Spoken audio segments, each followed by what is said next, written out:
Immagina di cadere. L'acqua sopra di te diventa prima blu, poi viola, poi di un grigio denso e invalicabile. A 4000 metri di profondità, il buio non è solo assenza di luce, è un muro solido.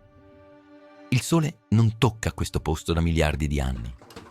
La pressione dell'acqua è sufficiente a schiacciare un'automobile, trasformandola in un piccolo cubo di metallo in una frazione di secondo. Nessun essere umano potrebbe sopravvivere qui senza un'armatura di titanio. Eppure, in questo inferno buio, gelido e mortale, all'improvviso succede qualcosa di impossibile. Nel vuoto assoluto si accende una galassia. Non sono stelle cadute dal cielo. È qualcosa di vivo. Potresti pensare che il fondo dell'oceano sia un cimitero silenzioso. Ti sbagli. È la più vasta zona di guerra del nostro pianeta. Il 90% delle creature che vivono in questi abissi ha sviluppato un superpotere inimmaginabile, la capacità di creare la propria luce. Ma attenzione, qua giù la luce non serve per vedere dove si va. Accendere una torcia in un bosco pieno di lupi affamati sarebbe un suicidio, giusto? Eppure queste creature lo fanno continuamente, perché in questo deserto nero la luce non è illuminazione, è un'arma, un'esca, un mantello dell'invisibilità. È un sistema di allarme. Ma c'è una domanda che per secoli ha tormentato gli scienziati. Come fai a cacciare se non vedi la tua preda? Semplice. Fai in modo che sia lei a venire da te. Pensa alla rana pescatrice abissale. Sulla sua testa ha una lunga antenna come una canna da pesca. Alla fine di questa antenna c'è una piccola sfera che brilla di una luce azzurra e invitante. Nel buio totale, un piccolo pesce vede questa luce. Pensa sia cibo. Si avvicina, ipnotizzato. Non sa che dietro quella piccola stella c'è una bocca enorme, invisibile, nell'oscurità, piena di denti affilati come aghi di vetro. Ma la cosa più inquietante non è la trappola in sé, è chi produce quella luce. La rana pescatrice abissale non sa creare la luce da sola. Quella sfera luminosa è in realtà una prigione. Al suo interno vivono milioni di batteri bioluminescenti. Il pesce offre loro un rifugio sicuro e nutrienti, un hotel a 5 stelle negli abissi. In cambio, i batteri pagano l'affitto accendendosi.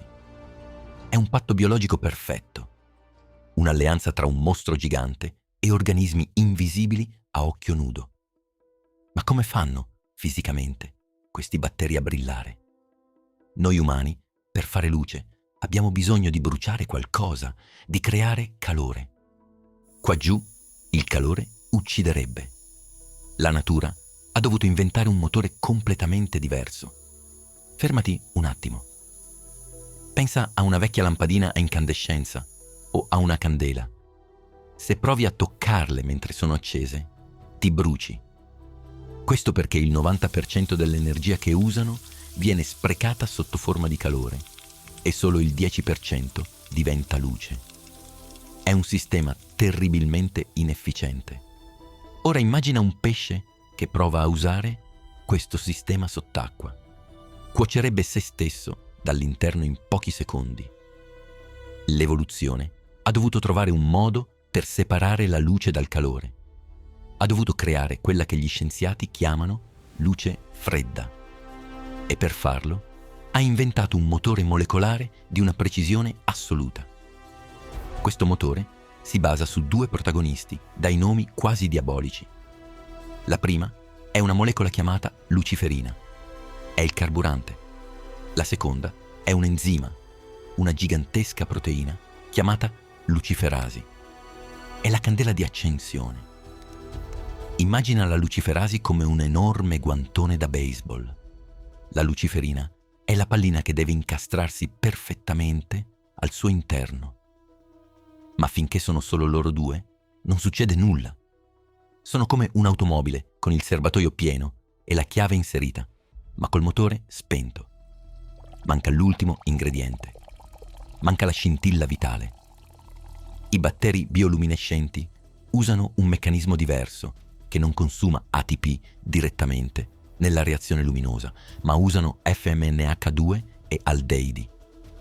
Quando queste molecole si uniscono alla luciferina e alla luciferasi, si scatena una reazione violenta. L'ossigeno viene strappato dall'acqua circostante e forzato dentro la luciferina. La molecola entra in uno stato di eccitazione estrema. Non può reggere quell'energia.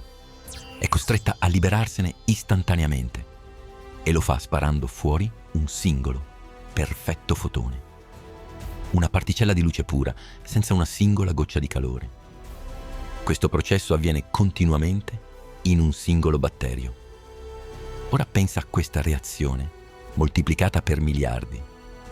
Hai mai visto quelle onde del mare che brillano di blu elettrico di notte?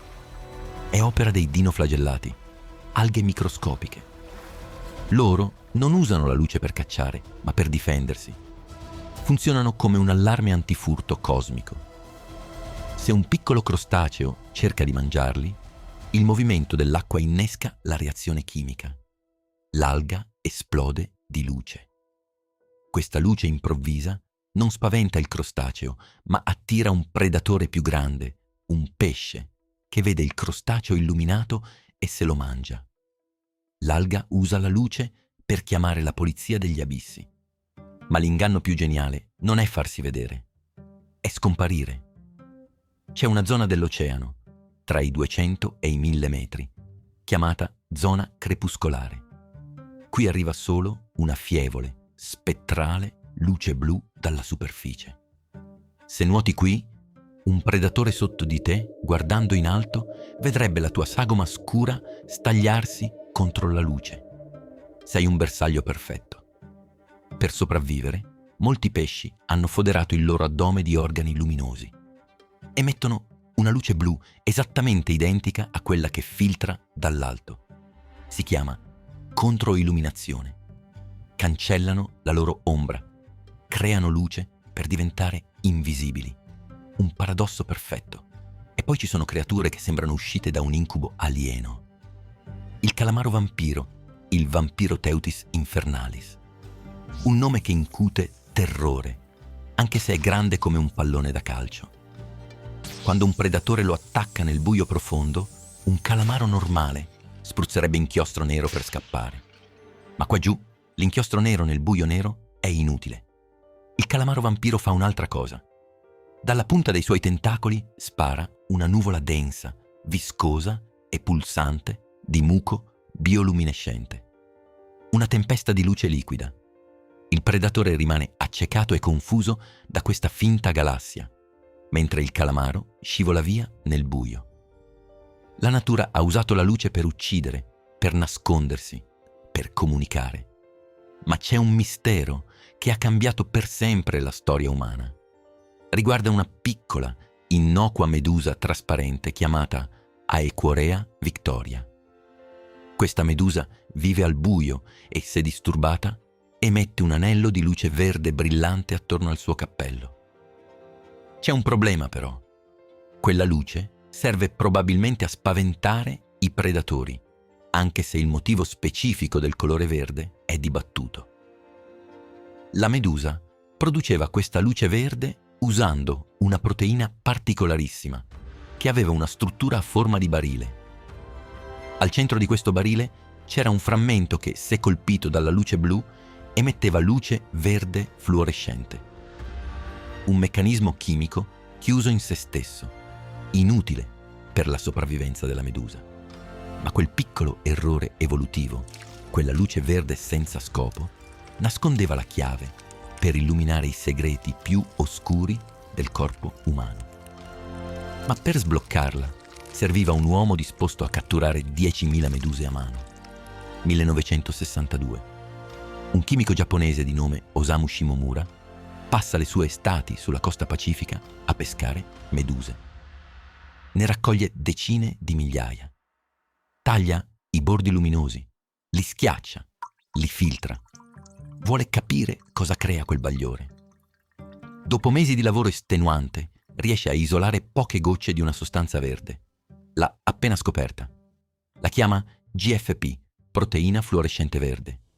Sembrava solo una curiosità chimica, una bella polverina verde estratta da un animale marino. Nessuno poteva immaginare che quella polverina avrebbe fatto vincere il premio Nobel perché stava per diventare la torcia elettrica della biologia. Il problema della biologia umana è che le nostre cellule sono trasparenti.